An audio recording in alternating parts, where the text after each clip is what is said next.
Hello everyone, welcome to knowledge plus. इस video में आज हम लोग इंग्लिश को पढ़ने जा रहे हैं। इंग्लिश का हमारा सबसे पहला टॉपिक जो है सिंटैक्स। तो ये वीडियो बेनिफिशियल होगा हर एक एग्जाम के लिए, जहाँ पे भी इंग्लिश पूछा जाता है वहाँ के लिए वीडियो बेनिफिशियल होगा। तो शुरू करते हैं आज का वीडियो। तो जैसा कि सिंटैक्स में सबसे पहले आता है सब्जेक्ट वर्ब एग्रीमेंट, यानी सब्जेक्ट और वर्ब के बीच में एक एग्रीमेंट होता है कि सब्जेक्ट के अनुसार से वर्ब लगेगा। तो वही यहाँ करा कि किसी भी सेंटेंस में सब्जेक्ट के नंबर तथा पर्सन के अनुसार वर्ब का प्रयोग सब्जेक्ट वर्ब एग्रीमेंट कहलाता है। मतलब सब्जेक्ट जैसा है उसके हिसाब से वर्ब यूज करना, वही सब्जेक्ट वर्ब एग्रीमेंट कहलाता है। सब्जेक्ट यदि सिंगुलर है तो वर्ब भी सिंगुलर होगा, सब्जेक्ट यदि प्लूरल है तो वर्ब भी प्लूरल होगा। वर्ब का सही रूप में प्रयोग करने के लिए आवश्यक है कि आप सिंगुलर और प्लूरल सब्जेक्ट तथा सिंगुलर और प्लूरल वर्ब को पहचानें। आपको ये पहचानना जरूरी होना चाहिए कि कौन सा वर्ब सिंगुलर है, कौन सा वर्ब प्लूरल है, कौन सा वर्ड सिंगुलर है, सब्जेक्ट सिंगुलर है, कौन सा सब्जेक्ट प्लूरल है ना। तो जैसे सिंगुलर सब्जेक्ट में आता है जो हम लोग जैसे पर्सन पढ़ते हैं तो आई होता है सिंगुलर, वी होता है प्लूरल, यू दोनों में आता है, यू सिंगुलर प्लूरल दोनों होता है। उसके बाद ही, सी, ईट, दिस, दैट, ये सब जो भी होता है, किसी का नाम, ये सब सिंगुलर सब्जेक्ट होता है। प्लूरल सब्जेक्ट में जैसे आई का हो गया वी, यू का यू, ही का ही, सी, ईट सबका हो जाता है दे। ठीक है, यदि कोई दो नाम है एंड से जुड़ा हुआ है तो भी प्लूरल हो गया, जैसे Ram and Shyam, Geeta and Rita, boys हो गया प्लूरल हो गया, गर्ल्स भी प्लूरल हो गया, है ना। उसी तरह से यहाँ पे वर्ब के देखा जाए तो एम, इज, ये सब जो है वर्ड जो है सिंगुलर वर्ब है। जिस वर्ब के लास्ट में एस लग गया, जैसे राइट्स, तो राइट्स सिंगुलर वर्ब है, और जबकि राइट जो हो गया प्लूरल वर्ब है। ठीक है, तो हम लोग यहाँ पे देखते हैं जैसे सबसे पहला रूल यहाँ पे कि यदि किसी सेंटेंस का सब्जेक्ट एक सिंगुलर नाउन है तो इसके साथ सिंगुलर वर्ब का यूज होता है। सबसे बेसिक चीज़ जो हम लोग बचपन से पढ़ते आ रहे हैं कि यदि किसी सेंटेंस का सब्जेक्ट एक सिंगुलर नाउन है तो इसके साथ सिंगुलर वर्ब का प्रयोग होता है। जैसे मोहन वाज ऑलवेज लेट, है ना। तो यहाँ पे मोहन एक सिंगुलर नाउन है तो इसलिए यहाँ पे जो वर्ब लगा वो सिंगुलर था, वाज। यदि इसके जब हम लिख देंगे मोहन वर ऑलवेज लेट तो ये गलत हो जाएगा, क्योंकि मोहन सिंगुलर और वर तो यहाँ पे प्लूरल हो गया, तो ये गलत हो गया। रूल सेकंड है कि मैं का प्रयोग सिंगुलर सब्जेक्ट के रूप में होता है, लेकिन इसके साथ सिंगुलर और प्लूरल दोनों वर्ब का प्रयोग होता है। तो जैसे आप यहाँ पे देख सकते हैं कि मैं एक सिंगुलर सब्जेक्ट है, मैं जो है एक सिंगुलर सब्जेक्ट है, लेकिन इसके साथ जो है सिंगुलर और प्लूरल वर्ब दोनों होता है, सिंगुलर और प्लूरल दोनों वर्ब का यूज होता है। तो जैसे आई के साथ टीचर ऐसे यूज करना है कि आई एम, तो आई के साथ एम लगता है, वाज नहीं। लेकिन यदि हैव हैज की बात किया जाए तो यहाँ पे हैज नहीं बल्कि हैव लगता है, हैज नहीं बल्कि हैव लगता है। तो यहाँ पे देख सकते हैं कि I am a teacher, I was a student, ये भी दोनों यहाँ पे क्या है सिंगुलर वर्ब, यहाँ भी सिंगुलर वर्ब है। लेकिन यहाँ पे जैसे सिंगुलर वर्ब सिंगुलर सब्जेक्ट है आई, फिर भी यहाँ पे प्लूरल वर्ब लगाया गया है। आई राइट अ लेटर, यहाँ भी प्लूरल वर्ब हो गया, राइट्स नहीं लगाते हैं, एस नहीं लग रहा है ना, तो एक्सेप्शन एक तरह से मान सकते हैं। यू का प्रयोग सिंगुलर और प्लूरल दोनों सब्जेक्ट के रूप में होता है, तो हम पहले से भी जानते हैं कि यू आर अ स्टूडेंट, यहाँ पे सिंगुलर हो गया, है ना। और यहाँ पे यू प्लूरल हो गया, यू आर इंजीनियर्स, लेकिन यहाँ पे वर्ब हमेशा प्लूरल ही लगता है। ठीक है, मतलब कि यू के हमेशा आर या वर ऐसा लगता है, आर, वर, हैव, इस तरह का वर्ब लगता है, प्लूरल वर्ब लगता है, जैसे you go there, you were playing. Rule 4 की बात किया जाए तो नीडंट एंड डेयर नॉट का प्रयोग सिंगुलर और प्लूरल सब्जेक्ट के साथ प्लूरल फॉर्म में होता है। तो जैसे आप देख सकते हैं यहाँ पे कि नीड नॉट और डेयर नॉट, ठीक है, ये जो वर्ड है इसका प्रयोग सिंगुलर और प्लूरल सब्जेक्ट के साथ प्लूरल फॉर्म में होता है। तो मतलब वर्ब कैसा, मतलब सब्जेक्ट कैसा भी हो ये हमेशा प्लूरल ही लगेगा, इसके साथ एस नहीं लगाया जा सकता। ऐसा नहीं हो सकता नीड्स नॉट, डेयर्स नॉट, ऐसा हम लोग कर देंगे। तो जैसे आप देख सकते हैं सी नीड नॉट गो देयर, यानी कि उसको वहाँ नहीं जाना चाहिए। तो हम लोग यहाँ पे हिंदी में नहीं जाने वाले उसके, तो हम लोग यहाँ वर्ब को देखने वाले कि सी एक सिंगुलर सब्जेक्ट है, उसके साथ जो वर्ब लगा है प्लूरल फॉर्म में लगा है। यदि इसके ऊपर हम लोग नीड्स कर देंगे, यदि किसी वर्ब में एस लगा देते हैं तो प्लूरल सिंगुलर बन जाता है। तो सिंगुलर यदि इसका बना देंगे, नीड का नीड्स कर देंगे तो हमारा गलत हो जाएगा। उसी तरह से यहाँ पे he dare not oppose his father, और यदि हम इसको डेयर्स कर दें तो फिर ये गलत हो जाएगा। आगे है कि डेयर नीड का प्रयोग मेन वर्ब के रूप में सिंगुलर और प्लूरल दोनों में होता है, लेकिन यह था कब डेयर नॉट के बारे में था या नीड नॉट के बारे में था, जब नीडंट या डेयर नॉट ऐसा लिखा जा रहा है। लेकिन डेयर या नीड का अलग अलग प्रयोग किया जा रहा है, तो वहाँ पे हम लोग क्या कह रहे हैं कि डेयर और नीड का प्रयोग मेन वर्ब के रूप में हो तो सिंगुलर और प्लूरल दोनों ही रूप में होता है। यहाँ पे हम लोग एस या एस लगा सकते हैं यदि नॉट नहीं लगा हो तो जैसे देख सकते हैं he dares to face the difficulties, यहाँ पे एस लगा दिया गया, वर्ब को सिंगुलर बना दिया गया। ठीक है, यदि यहाँ पे हम लोग वर्ब को प्लूरल कर देंगे तो ये गलत हो जाएगा, he dare to face the difficulty, ये गलत है क्योंकि ही है ना, तब यहाँ पे सब्जेक्ट जो है सिंगुलर है तो वर्ब भी यहाँ पे सिंगुलर होगा। सी नीड्स अ बुक, ठीक है, लेकिन यहाँ पे नॉट लगा रहता तो नीड नॉट होता, नीड्स नॉट नहीं। ठीक है, तो आप यहाँ पे एग्जाम्पल देख सकते हैं। आगे देखिए, यदि नॉट लगाना है और उसके साथ सिंगुलर करना है तो हम लोग उसका दूसरा तरीका अपना सकते हैं। जैसे डेयर के साथ एस या एस ना लगा करके हम लोग क्या करेंगे, डज, जैसे he doesn't dare to go out in the sun, तो ये वर्ब यहाँ सही है। ठीक है, ये भर्व जो है यहाँ पे सही है, क्योंकि यहाँ पे देखिए आपको समझना होगा कि यहाँ पे जो डेयर नॉट या नीड नॉट था ये मेन भर्व के रूप में था। मेन भर्व एक्जुलरी भर्व हम मतलब मान के चल रहे हैं कि आपको मेन भर्व और एक्जुलरी भर्व आता है, ठीक है। तो जैसे यहाँ पे नीड नॉट था ये मेन भर्व के रूप में था, यहाँ पे डेयर नॉट जो था मेन भर्व के रूप में था, लेकिन यहाँ पे भी देखिए आप तो यहाँ पे ये मेन भर्व के रूप में है, ठीक है। इस तरीके से यहाँ पे देखा, लेकिन इसके साथ एक एक्जुलरी भर्व लग चुका है। यहाँ पे निगेटिव सेंटेंस का देखिए तो यहाँ पे एक एक्जुलरी भर्व लग चुका है, तो एक्जुलरी भर्व यहाँ पे डजंट है, ठीक है। तो ये मेन भर्व है, इसलिए यहाँ पे एस या एस नहीं लगाएंगे। लेकिन यहाँ पे देखिए जैसे इस तरीके से यदि निगेटिव हमको बनाना है तो हम लोग ऐसे लिख सकते हैं कि he doesn't dare to go out in the sun, तो यहाँ पे ये सेंटेंस सही है। मतलब हमको जब निगेटिव बनाना तो डेयर में एस या एस न लगाना है, ये ध्यान दीजिएगा, ठीक है। बाकी किसी दूसरे तरीके से हम लोग कर सकते हैं। अब यहाँ पे डेयर नॉट और नीड नॉट के बाद इन्फिनिटिव विथ टू का प्रयोग नहीं होता है, यदि मतलब डेयर नॉट यदि और नीड नॉट का यूज हो तो उसके बाद टू का यूज नहीं होगा, ठीक है। तो जैसे यदि कहीं दिया गया है एग्जाम में कि he dare not to come here, तो यहीं पे समझिए डेयर नॉट के साथ एस या एस नहीं लगता है, पहला रूल। डेयर नॉट या नीड नॉट के बाद टू का प्रयोग नहीं होता, यानी कि ये सेंटेंस गलत है, ठीक है। तो he dare not to come here यहाँ पे लिखा गया है, तो टू यहाँ पे गलत है, तो यहाँ पे क्या हो जाएगा he dare not come here, इस तरीके से। नीड नॉट के बाद भी टू का यूज नहीं होता है। यदि डेयर तथा नीड का प्रयोग क्रम से हिम्मत होना, पढ़ना तथा आवश्यकता होने के अर्थ में मेन भर्व के रूप में हो, तो इसके बाद इन्फिनिटिव टू का प्रयोग जरूरत के मुताबिक होता है। लेकिन यहाँ पे एक एक्सेप्शन है कि जहाँ पे डेयर नॉट का मतलब कि देखा जा रहा है कि मेन भर्व के रूप में हो, ठीक है। नीड नॉट डेयर या नीड का प्रयोग क्रम से क्या हिम्मत होना, डेयर का मतलब क्या होता है कि हिम्मत होना, नीड का मतलब क्या होता है जरूरत पड़ना, ठीक है, आवश्यकता होना के अर्थ में मेन भर्व के रूप में हो, तो इसके बाद इन्फिनिटिव टू का प्रयोग जरूरत के मुताबिक होता है। जैसे यहाँ पे देख सकते हैं कि he dares to oppose his teacher, ठीक है, he dare oppose his teacher, तो ये वाला गलत है, टू वाला यहाँ पे सही है। तो एक्सेप्शन इसका है कि जहाँ पे मेन भर्व के रूप में हो, ठीक है, तो वहाँ पे हम लोग इसका यूज कर सकते हैं।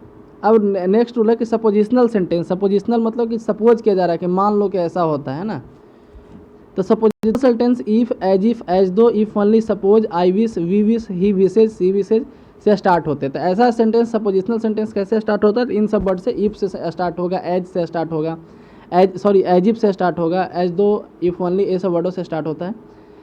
और इसमें कोरी कल्पना या संभव शर्त का बोध होता है। जैसे मान लीजिए कि लिखा रहता है कि मान लो कि मैं चिड़िया होता तो आकाश में उड़ता, तो लगभग असंभव है, आदमी कभी भी चिड़िया नहीं बन सकता है ना। तो इसमें कल्पना मतलब कि काफ़ी ज़्यादा इमेजिनेशन की बात किया जाता है, काफ़ी हाई लेवल वाला इमेजिनेशन यदि होता है, और संभव शर्त का बोध जब होता है, तो वहाँ पे इन शब्दों के बाद किसी भी नंबर या पर्सन के सब्जेक्ट का प्रयोग क्यों नहीं हो, फिर भी प्लुरल वर्ब वर का यूज होता है। तो यहाँ पे हमेशा वर का यूज होता है, याद ध्यान रखिएगा। जहाँ पे ऐसा होगा कि यदि हम चिड़िया होते, तो यहाँ पे क्या हुआ, पास्ट में चला गया। यदि हम पक्षी होते, यदि हम जानवर होते, है ना, तो इस तरीके से। यदि हम पानी होते तो नदी में बहते, तो क्या है कि यहाँ पे पास्ट की बात किया जा रहा है, ठीक है।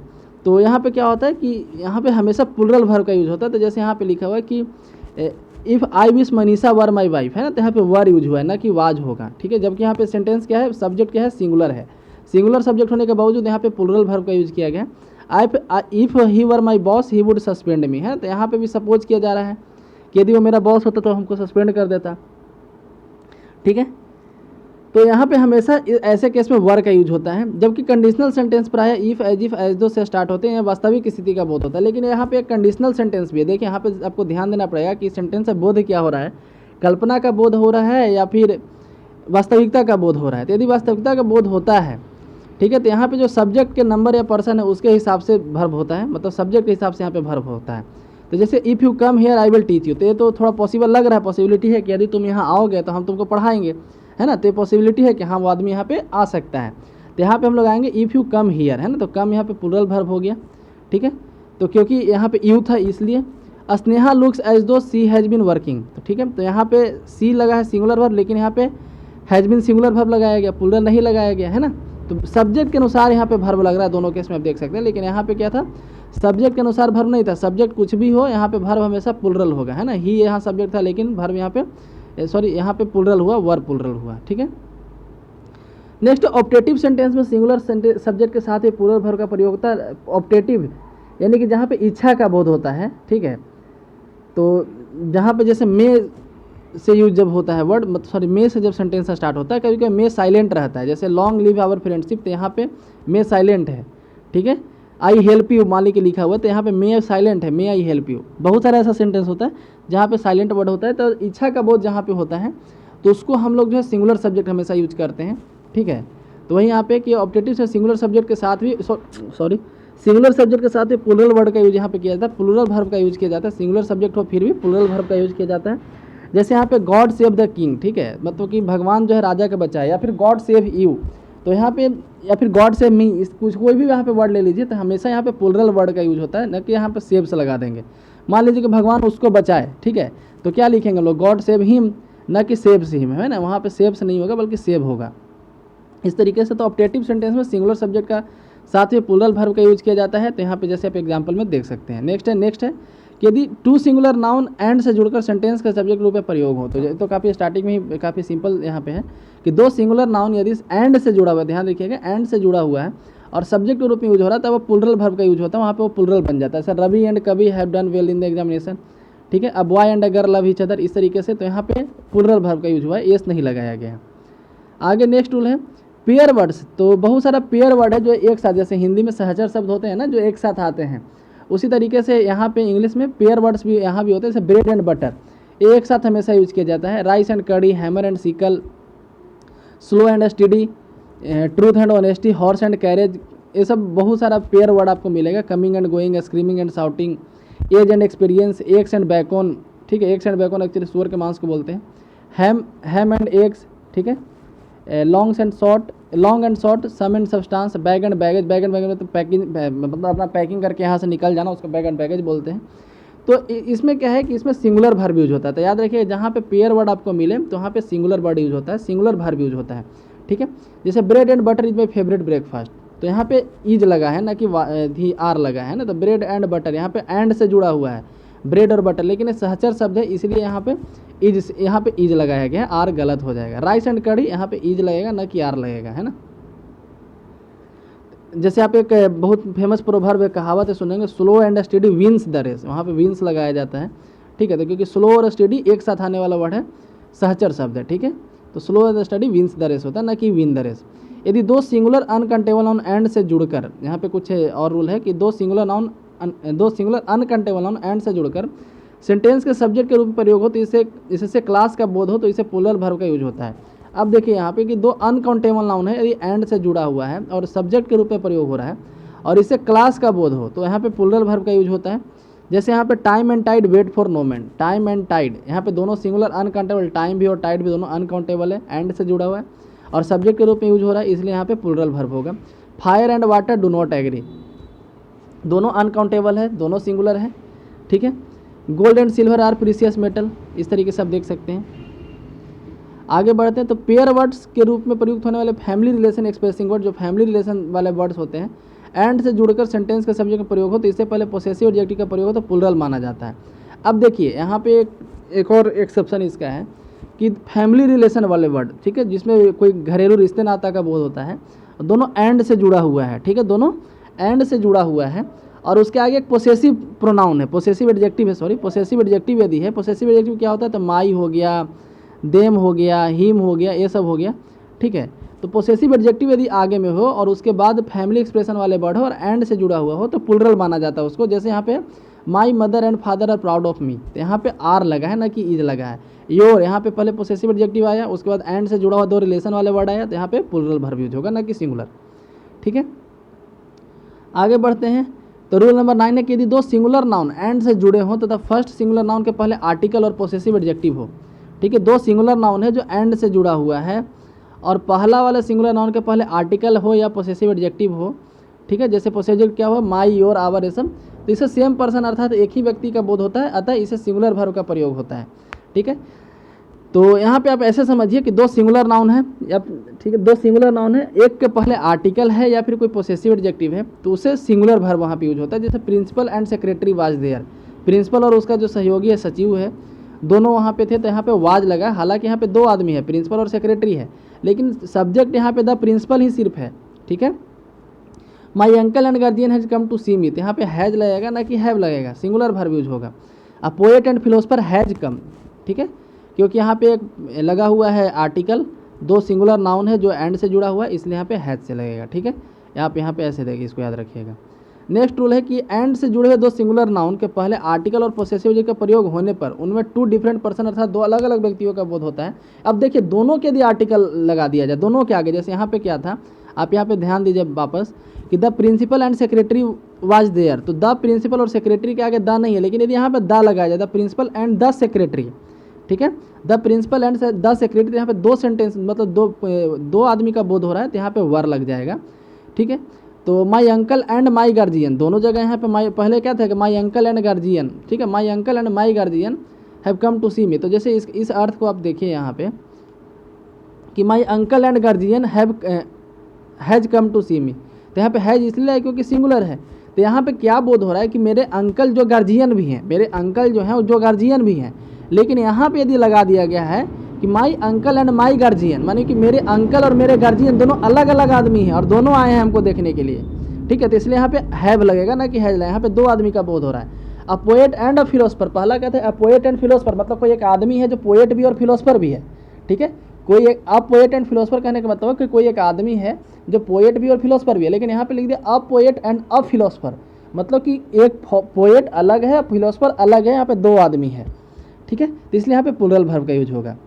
आगे यदि पढ़ें तो यदि दो एडजेक्टिव एंड से जुड़कर किसी सिंगुलर कॉमन नाउन के पहले प्रयुक्त होते हैं, दो एडजेक्टिव यहाँ पे ध्यान दीजिएगा, दो एडजेक्टिव ऐड हो रहा है, ठीक है, और सिंगुलर कॉमन नाउन के पहले हो रहा है, तो फर्स्ट एडजेक्टिव के पहले इंडिफिनिट आर्टिकल एन का प्रयोग हो तो इसे एक ही व्यक्ति का बोध होता है। अब देखें यहाँ पे कि दो एडजेक्टिव है, ठीक है, एंड से जुड़ा हुआ है किसी सिंगुलर कॉमन नाउन के लिए, यहाँ पे ध्यान दीजिएगा सिंगुलर कॉमन नाउन के लिए यूज हो रहा है, और एक ही के आगे यहाँ पे आर्टिकल है अ ब्लैक है, यहाँ पे a black and a white नहीं है, ठीक है, तो a black and white cat was mewing, मतलब कि एक जो है एक ही बिल्ली यहाँ पे है जो काली और उजली उसके ऊपर है, मतलब काला और उजला सफ़ेद, हल्का काला और हल्का सफ़ेद है, ठीक है, अ ब्लैक एंड वाइट यानी कि एक ही यहाँ पे बात हो रहा है a black and white cat, ठीक है, तो इसलिए यहाँ पे सिंगुलर वर्ड यूज होगा, ठीक है। यदि दोनों एडजेक्टिव एंड से जुड़कर किसी सिंगुलर कॉमन नाउन के पहले प्रयुक्त होता था, प्रत्येक एडजेक्टिव के पहले आर्टिकल हो। अब यहाँ पे देखिए a black and a white cat कहने का मतलब कि काली बिल्ली और एक उजली बिल्ली, ठीक है, तो यहाँ पे दो बिल्ली हो गई ना, तो इसलिए वर लगेगा, ठीक है, तो यहाँ पे आर्टिकल का दोनों में दिक्कत है, उस ऊपर वाले भी रूल में ऐसा ही था, यहाँ भी ऐसा ही है। आगे पढ़ते हैं, तो यदि दो सिंगुलर नाउन एंड से जुड़े हो तथा फर्स्ट सिंगुलर नाउन के पहले ईच और एवरी का प्रयोग हो, तो प्रत्येक सिंगुलर नाउन के पहले ईच और एवरी का प्रयोग हो तो इसे सिंगुलर शब्द इस्तेमाल किया जाता है। तो यहाँ पे जैसे देखिए ईच एंड एवरी हमेशा सिंगुलर होता है, ध्यान रखिएगा कहीं भी हो ईच एंड एवरी सिंगुलर होता है। तो each pen and pencil is red, ठीक है, यहाँ पे ईच कहने मतलब क्या होता है प्रत्येक, कि हर एक पेंसिल और पेन लाल है, मतलब एक पेंसिल का यहाँ पे बात किया जा रहा है। तो each and every pencil is red इस तरीके से, तो यहाँ पे ईज लगेगा न कि आर लगेगा। Each pen and each pencil is red ये भी यहाँ पे सही है, ठीक है। Each pen and each pencil are red तो ये गलत हो जाएगा। Each boy and girl is laborious तो यहाँ पे सही है, क्योंकि यहाँ पे ईच बॉय एंड गर्ल यदि दोनों जगह ईच लगा देंगे तो भी यहाँ पे जो है सही होगा, ठीक है, ये ध्यान दीजिएगा। नेक्स्ट रूल है कि ईच का प्रयोग सेंटेंस के सब्जेक्ट के रूप में होने पर इसके साथ सिंगुलर वर्ब का यूज होता है। ईच हमेशा सिंगुलर होता है, याद रखिएगा। तो each has a pen, each have a pen गलत हो जाएगा, ईच हैज अ पेन सही है। प्लुरल नाउन और प्लुरल प्रोनाउन के बाद ईच का प्रयोग हो तो प्लुरल माना जाता है। अब देखिए लेकिन प्लुरल नाउन के बाद या प्लुरल प्रोनाउन के बाद ईच का प्रयोग होता है तो इसे प्लुरल मान लिया जाता है, ठीक है। तो जैसे B each have a pen, मतलब कि हम लोग में से हर एक को पेन है, तो यहाँ पे हैव लग गया है, ठीक है। The boys each have a watch, ठीक है, ये ध्यान दीजिएगा। नेक्स्ट है each of, either of, neither of, ठीक है, ये तीनों वर्ड देखिए each of, either of, neither of plus plural noun या प्लुरल प्रोनाउन का प्रयोग हो तो सेंटेंस के सब्जेक्ट के रूप में, तो इसके साथ सिंगुलर वर्ब का यूज होता है, ठीक है। Each of, either of, neither of ये तीनों वर्ड शुरू में है, उसके बाद प्लुरल नाउन आया है या प्लुरल प्रोनाउन आया है, मतलब उसके बाद प्लुरल सब्जेक्ट आया है, ठीक है, तो इसके साथ सिंगुलर वर्ब का यूज होता है। जैसे each of these 4 pens is red, यानी कि इन चारों कलम में से प्रत्येक कलम लाल है, मतलब यहाँ पे एक कलम का बोध हो रहा है, ठीक है। तो इस तरीके से सिंगुलर वर्ड होगा। आइदर ऑफ दो 2 बॉयज इज जेंटल, दोनों में से कोई एक लड़का जेंटल है, कहने का मतलब ये है, तो एक लड़का है ना जेंटल, तो इसलिए ईज लगेगा, दोनों लड़का जेंटल तो है नहीं। Neither of you know English, दोनों में से कोई इंग्लिश नहीं जानता है, ठीक है, तो यहाँ पे नोज लगेगा, एस लगेगा यहाँ पे, ठीक है। अब each, every, either, neither plus singular countable noun का प्रयोग हो तो इसके साथ सिंगुलर वर्ब होता है यूज, ठीक है। तो आप ऊपर वाले रूल को फिर से देखिए, ईच ऑफ, आइदर, यहाँ पे ईच के साथ ऑफ लगा हुआ है, अब प्लस प्लुरल नाउन या प्लुरल से वर्ब यहाँ पे सॉरी प्रोनाउन है, यहाँ पे देखिए क्या है कि ईच, एवरी, आइदर, ऑफ नहीं लगा हुआ है, प्लस सिंगुलर काउंटेबल नाउन हो तो फिर भी यहाँ पे सिंगुलर वर्ड यूज किया जा रहा है। तो ईच बॉय वाज हैंडसम, तो मतलब कि पुराने रूल के जैसा ही, इसमें कोई मतलब कि अलग वाला है नहीं, मतलब कुछ क्या उसको बोलते हैं अपवाद वाला है नहीं। ईच आइदर तथा नाइदर को डिस्ट्रीब्यूटिव प्रोनाउन कहा जाता है। याद रखिए, ईच आइदर नाइदर को डिस्ट्रीब्यूटिव प्रोनाउन कहा जाता है। ईच एवरी आइदर तथा नाइदर का प्रयोग नाउन के पहले होते हैं डिस्ट्रीब्यूटिव एडजेक्टिव कहलाते हैं। और यदि नाउन के पहले इसका वर्ड हो, जैसे ईच बॉय, ईच पेन, तो यहाँ पे डिस्ट्रीब्यूटिव एडजेक्टिव कहलाएगा। ईच का प्रयोग प्रत्येक के अर्थ में या दो से अधिक व्यक्तियों के वस्तुओं के लिए होता है। आइदर का प्रयोग दो में से कोई एक। आइदर का मतलब तो दोनों में से कोई एक। ईच मतलब क्या होता है कि प्रत्येक। नाइदर मतलब दोनों में से कोई नहीं। एवरी का प्रयोग प्रत्येक के अर्थ में होता है और ईच एंड एवरी का प्रयोग दो से अधिक व्यक्तियों वस्तुओं के लिए बिना किसी अंतर का होता है। यदि तीनों पर्सन के प्रोनाउन एंड से जुड़कर सेंटेंस के सब्जेक्ट के रूप में प्रयोग हो। अब यहाँ पे ध्यान दीजिएगा, जैसे रहेगा मैं, तुम और वो जा रहा था, ठीक है, तो हमको यहाँ पे दिखाना है कि मैं, तुम और वो, यहाँ पे तीनों प्रोनाउन हो गया, तीनों पर्सन का प्रोनाउन हो गया, first person, second person, third person, तीनों और गुड सेंस में हो। याद रखिए, गुड सेंस में। जैसे यहाँ पे लिखा रहेगा कि मैं, तुम और वो तीनों पिटा रहे थे, तो ये बैड सेंस में हो गया, तीनों पिटा रहे थे बेचारे, है ना। और यदि लिखा गया कि मैं, तुम और वो पास हो गया, यहाँ पे गुड सेंस में है, एग्जाम में पास कर गया है, ठीक है। तो यहाँ पे पहले गुड सेंस और बैड सेंस देखना है, और देखना है तीनों यदि हो, यहाँ पे यू, ही एंड आई, ठीक है, first person, second person, third person तीनों हो, तो यहाँ पे प्रोनाउन को जोड़ने का एक सीक्वेंस होता है 2 3 1। गुड सेंस में हो तो 2 3 1। अब देखिए 2 3 1 कब रहेगा, जब तीनों हो, ठीक है। 231 याद रखिए, 2 3 1। मान लीजिए कि सिर्फ सेकंड और फर्स्ट पर्सन हो, तब क्या करेंगे, तो 2 और 1 वहाँ पे आ जाएगा। यदि थर्ड और फर्स्ट पर्सन हो तो 3 और 1 आएगा, ठीक है। यदि सेकंड और थर्ड पर्सन हो तो 2 और 3 का यूज किया जाएगा। मैंने पहले सेकंड पर्सन, उसके बाद थर्ड पर्सन, उसके बाद फर्स्ट पर्सन। अब यहाँ पे जो अवेलेबल होगा उसके हिसाब से लगा देंगे हम। तो जैसे यहाँ पे क्या कह रहा है कि you, he and I R good friends, तो तुम और मैं, ये तीनों गुड फ्रेंड है। यहाँ पे आर का प्रयोग होता है क्योंकि एंड से जुड़ा हुआ है ना, तो इसलिए आर लगा है, यहाँ पे प्लूरल वर्ब हुआ है। तो यहाँ पे यदि दे दिया जाए तो ये गलत होगा, इसका सीक्वेंस 2 3 1 होना चाहिए। सीक्वेंस बिगड़ेगा तो सेंटेंस गलत हो जाएगा। यदि दो पर्सन का प्रोनाउन एंड से जुड़कर सेंटेंस के सब्जेक्ट का प्रयोग हो तो गुड सेंस में इसका प्लूरल वर्ब होता है, ठीक है। तो हम लोग अभी ऊपर में ये भी देखें। अब इसको इसी रूल को तोड़ करके दिखाएगा 2 3 1 को, ठीक है। यदि सिर्फ 2 रहेगा, 2 और 3 रहेगा तो 2 और 3 का रूल लगेगा। यदि 2 और 1 रहेगा तो 2 पहले 2 उसके बाद 1, 3 और 1, है ना। इसका जो भी कम्बिनेशन बना सकते हैं, लेकिन सीक्वेंस यही रहना चाहिए 2 3 और 1।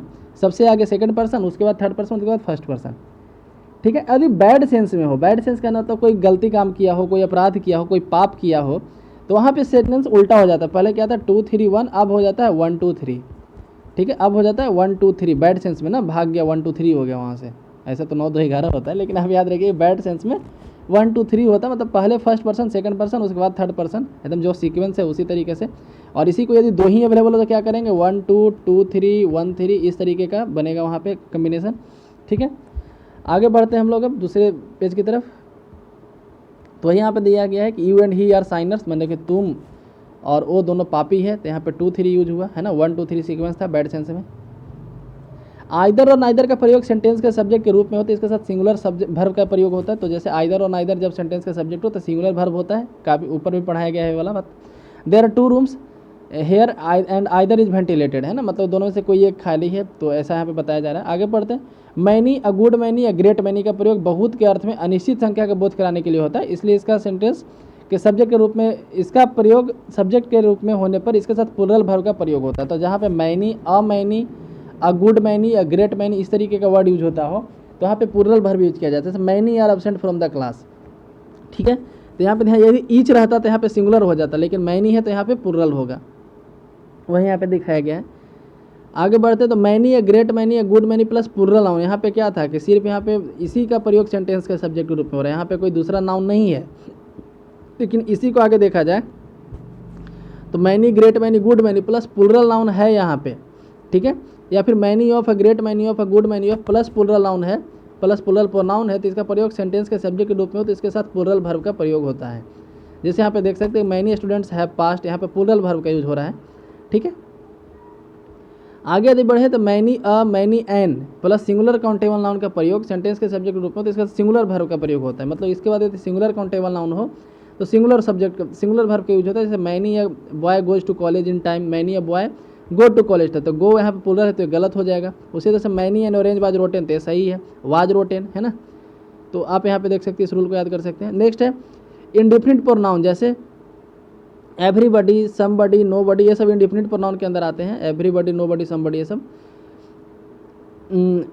एवरीवन, समवन, नोवन, एनीवन का प्रयोग अनिश्चित व्यक्ति के लिए होता है, इसे सिंगुलर माना जाता है। तो ये सबको सिंगुलर माना जाता है। एवरीबडी, नोबडी, बहुत लोग सोचते हैं कि जैसे नोबडी सिंगुलर है, एनीबडी सिंगुलर है, लेकिन एवरीवन प्लूरल होगा, ठीक है। लेकिन ऐसा गलत है। एवरी जब सिंगुलर था तो एवरी वन भी सिंगुलर होगा। तो सिंगुलर प्रोनाउन जैसे उसके साथ सिंगुलर प्रोनाउन का प्रयोग किया जाता है, जैसे यहाँ पे देख सकते हैं एवरीबॉडी से लेकर एनीवन का प्रयोग सेंटेंस के सब्जेक्ट के रूप में होने पर इसका सिंगुलर वर्ब का यूज होता है। एवरीवन वांट्स, यहाँ पे एस लगाया जाएगा, ठीक है। Everyone want to qualify the NDA examination. Everybody should protect oneself themselves from लू, तो यहाँ पे क्या है, प्रोटेक्ट लगा दिया गया इसलिए गलत है, यहाँ पे प्रोटेक्ट से होगा, ठीक है।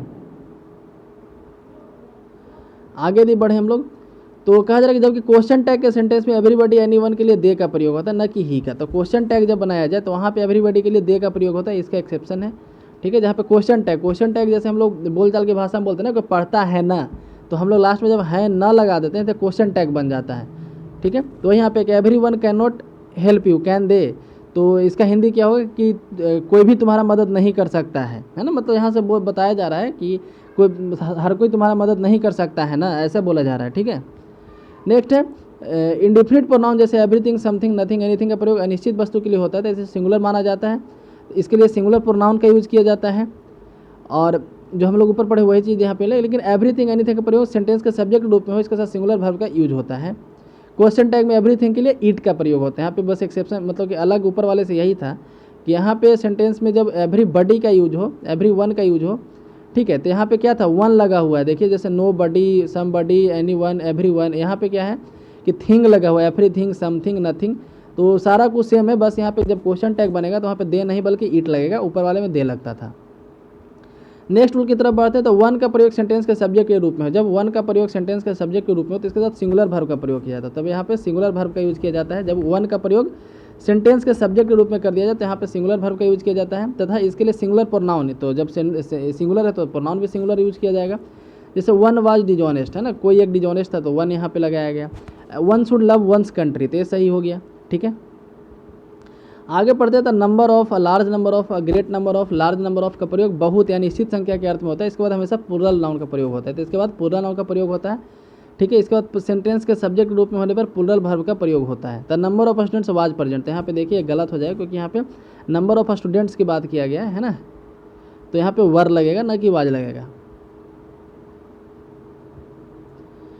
लेकिन यहाँ पे द नंबर ऑफ का प्रयोग एक निश्चित संख्या के अर्थ में होता है। इसके बाद प्लूरल नाउन का प्रयोग होता है, तो इसके बाद सब्जेक्ट के रूप में होने पर इसका सिंगुलर वर्ब का यूज होता है। देखिए यहाँ पे क्या करें, जब निश्चित संख्या के रूप में हो, जैसे यहाँ पे वापस हम एग्जांपल पे आते हैं, number of students was present, यहाँ पे अनिश्चित संख्या, कितना संख्या नंबर नहीं बताया गया है। लेकिन यहाँ पे देखिए इस एग्जाम्पल को देखिए आप, तो यहाँ पे नंबर बताया गया, the number of boys are 40, ठीक है। तो यहाँ पे क्या होगा कि सिंगुलर वर्ब का यूज किया जाएगा, the number of boys is 40, ये सही होगा, आर यहाँ पे गलत हो जाएगा इस केस में, ठीक है। तो ध्यान देना है कि नंबर बताया गया है कि नहीं बताया गया है। Next the amount of, a large amount of, great deal of, a good deal of, यानी कि बहुत अनिश्चित मात्रा, यहाँ पे अमाउंट नहीं बताया कितना बड़ा डील है, ठीक है। उसके बाद सिंगुलर अनकाउंटेबल नाउन का प्रयोग सेंटेंस के सब्जेक्ट के रूप में होने पर इसका सिंगुलर वर्ब का यूज होता है। जैसे amount of money is not sufficient, amount of money are not sufficient, तो यहाँ पे सिंगुलर वर्ब का यूज होगा, इज का यूज होगा, ठीक है। बोथ सेवरल वेरियस का प्रयोग सेंटेंस के सब्जेक्ट के रूप में हो, इसके साथ प्लूरल वर्ब का प्रयोग होता है। यदि से बोथ, सेवरल, वेरियस ये सब का यूज सेंटेंस के सब्जेक्ट के रूप में हो रहा है तो यहाँ पे प्लूरल वर्ब का यूज होता है। जैसे there are 2 girls in my flat and both are extremely beautiful, तो यहाँ पे क्या हुआ, बोथ का यूज जो है यहाँ पे सेंटेंस के सब्जेक्ट के रूप में हो रहा है, ठीक है। तो इसलिए यहाँ पे आर लगाया गया है, न कि इज लगेगा। तो बोथ सेवरल प्लस वेरियस पर प्लूरल नाउन का प्रयोग सेंटेंस के सब्जेक्ट के रूप में हो तो इसका तो प्लूरल वर्ब का प्रयोग होता है। तो जैसे यहाँ पे देख सकते हैं both several various plus plural noun यहाँ पे है, तो यहाँ पे भी जो है प्लूरल वर्ब का प्रयोग होगा। तो बोथ हमेशा प्लूरल होता है क्योंकि इसमें 2 आदमी का बोध होता है। आगे यदि बढ़े तो both of, several of, various of plus plural noun या प्लूरल प्रोनाउन का सेंटेंस के सब्जेक्ट में जब प्रयोग होता है तो इसका तो प्लूरल वर्ब का यूज होता है। तो बोथ के हमेशा प्लूरल लगता है, याद रखिएगा। Few, a very few plus plural noun या फिर प्लूरल नाउन या प्रोनाउन का सेंटेंस का सब्जेक्ट के रूप में हो तो इसके साथ प्लूरल वर्ब का यूज होता है। तो याद रखिएगा, few, many, few, very few, ये सब जब होता है तो वहाँ पे प्लूरल वर्ड का यूज होता है, फ्यू के साथ प्लूरल लगता है। जैसे many were punished but a few were guilty है ना, तो यहाँ पे फ्यू लगेगा तो वर लगा, इसलिए यहाँ पे वेरी फ्यू का है तो यहाँ पे आर लगेगा, ठीक है। लेकिन यहाँ पे ध्यान देने वाली बात है कि इसके साथ जो लगता है सब्जेक्ट जो यूज हो रहा है, यहाँ पे नाउन या प्रोनाउन यूज हो रहा है वो भी प्लूरल है। यहाँ पे जैसे देख सकते हैं कि गर्ल्स यहाँ पे लगाया गया है, पेन्स है, ठीक है।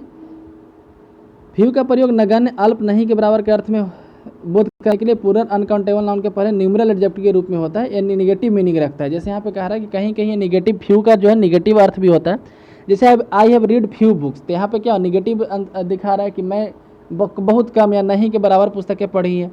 अब फ्यू का प्रयोग कुछ के अर्थ में नंबर का बोध कराने के लिए होता है। अब यहाँ पे बताया जा रहा है कि फ्यू का अर्थ होता क्या क्या है, मतलब फ्यू का यूज करते कैसे हैं।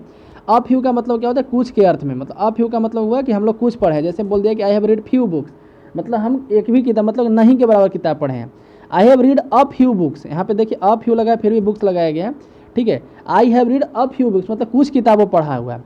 द फ्यू का मतलब क्या होता है कि I read the few books I had, मतलब उसके पास जो था जो कुछ संख्या में हो उसका पूरा का पूरा। द फ्यू का मतलब होता है कि जो उसके पास अवेलेबल था उसका पूरा कंप्लीट कर लिया है, सब का सब। अब फ्यू का द फ्यू का मतलब होता है सब का सब, मेरे पास जितना से वो था सब खा लिए, तो वहाँ पे द फ्यू लगाएंगे। तो I have read the few books I had, है ना, तो I have read the few books I had मतलब मेरे पास जितना किताब था सब पढ़ लिए। यहाँ पे पॉजिटिव या निगेटिव दोनों जो भी देखना है आप उसको रख सकते हैं। नेक्स्ट रूल है रूल नंबर 32, नन या none of plus singular uncountable noun. ध्यान दीजिएगा यहाँ पे सिंगुलर अनकाउंटेबल नाउन है का प्रयोग सेंटेंस के सब्जेक्ट के रूप में हो तो इसके साथ सिंगुलर वर्ब का प्रयोग होता है। जब इसका प्रयोग सेंटेंस के सब्जेक्ट में हो तो यहाँ पे सिंगुलर वर्ब का प्रयोग होता है। जैसे none has gone at, none of his money is yours, ठीक है, sorry none of this money is yours. तो यहाँ पे नन या none of plus singular uncountable noun है, ठीक है। जबकि यहाँ पे none of plus plural noun यहाँ पे दे दिया जाए तो वहाँ पे वहाँ भी जो है का प्रयोग सेंटेंस के सब्जेक्ट में हो तो इसका सिंगुलर और प्लूरल वर्ब का प्रयोग होता है। लेकिन सिंगुलर सब वर्ब का प्रयोग हो तो बेहतर होगा। जैसे यहाँ पे कहा जा रहा है कि यहाँ पे सिंगुलर और प्लूरल दोनों लगा सकते हैं। None of the girls are और इज दोनों लगा सकते हैं, लेकिन यदि इज लगाएंगे तो ज़्यादा बेटर होगा आर के मुकाबले, लेकिन लगा दोनों सकते हैं, ठीक है। नन का प्रयोग दो से अधिक में से कोई भी नहीं के अर्थ में अधिक व्यक्तियों या वस्तुओं के लिए होता है। यह निगेटिव वर्ड है इसलिए इसे निगेटिव वर्ड जैसे नोट, नेवर, ईटीसी का प्रयोग समानता नहीं होता है। मतलब जिसमें नन लगा दिया गया उसमें बाकी दूसरा निगेटिव वर्ड का यूज नहीं किया जाता है। नन के साथ निगेटिव वर्ड का प्रयोग होने पर सेंटेंस का सेंस अफर्मेटिव हो जाता है। मतलब नन के साथ यदि कोई निगेटिव वर्ड लगा दिया तो सेंटेंस फिर पॉजिटिव बन जाता है। एनी और तथा एनी वन का प्रयोग दो से अधिक में से एक के अर्थ में या दो से अधिक व्यक्तियों वस्तुओं के लिए होता है। एनी के साथ सिंगुलर और प्लूरल वर्ब का प्रयोग होता है, लेकिन सिंगुलर वर्ब के प्रयोग को बेहतर माना जाता है। एनी के साथ सिंगुलर और एनी के साथ विशेषतः सिंगुलर और प्लूरल दोनों वर्ड यूज किया जाता है, लेकिन सिंगुलर हो तो उसको बेहतर माना जाता है। नेक्स्ट रूल है ऑल का प्रयोग एवरीथिंग के अर्थ में हो तो सिंगुलर माना जाता है। ऑल का प्रयोग यदि एवरीथिंग के अर्थ में हो तो उसे सिंगुलर माना जाता है तथा सिंगुलर वर्ब का प्रयोग होता है। All is ready, all is well आप सुने होंगे, ऑल इज वेल है ना, ऑल आर वेल नहीं होता, ऑल इज वेल होता है। लेकिन ऑल का प्रयोग व्यक्तियों वस्तुओं की संख्या का बोध कराने के लिए हो तो उसे प्लूरल माना जाता है, ठीक है। आगे पढ़ते हैं तो यहाँ पे देखिए, यहाँ पे ऑल इज वेल को गलत काटा गया है, लेकिन यहाँ पे ऑल इज रेडी को सही लिखा गया। तो आपको यहाँ पे देखना है कि उसका प्रयोग हो किस सेंस में रहा है, ठीक है।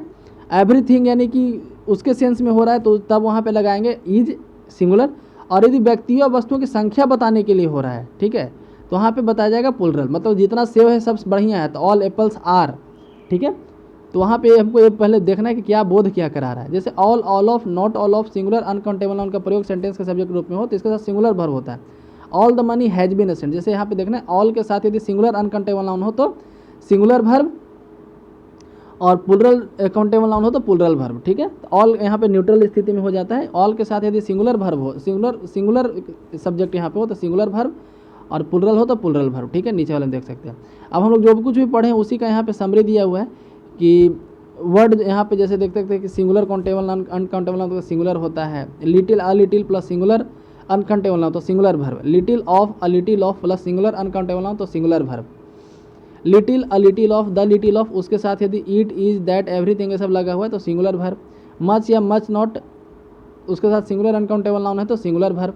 जो रूल हम लोग अब यहाँ पे पढ़े थे जैसे 1/3 ऑफ, 2/3 ऑफ, 3/4 ऑफ ऐसा दिया हुआ है, यहाँ पे सिंगुलर अनकाउंटेबल नाउन है तो सिंगुलर वर्ब, और प्लूरल काउंटेबल नाउन है तो यहाँ पे प्लूरल वर्ब, ठीक है। Most, most of, some of, half of, enough of ये सब जब हो यहाँ पे सिंगुलर अनकाउंटेबल नाउन हो तो सिंगुलर वर्ब, और इसी के साथ यदि प्लूरल काउंटेबल नाउन हो तो plural verb. The percentage of, उसके साथ जो है किसी भी तरह का नाउन हो सिंगुलर वर्ब लगता है। मोर देन 1 यदि आगे लगा हुआ है तो वहाँ पे सिंगुलर वर्ब। मोर देन 2 या 3 लगा हुआ है तो वहाँ पे प्लूरल वर्ब, ठीक है। मोर लगा हुआ है और यहाँ पे प्लूरल काउंटेबल नाउन है तो वहाँ पे प्लूरल वर्ब का यूज होता है, ठीक है। तो आज की वीडियो में बस इतना ही। सिंटेक्स में आगे मतलब कि इस सब्जेक्ट वर्ब एग्रीमेंट वाले टॉपिक में आगे भी और 1-2 वीडियो आएगा। तो इसी के साथ वीडियो समाप्त होता है। यदि वीडियो पसंद है तो लाइक करें, चैनल को सब्सक्राइब करें। वीडियो कैसा लगा कमेंट सेक्शन में जरूर बताएं। धन्यवाद।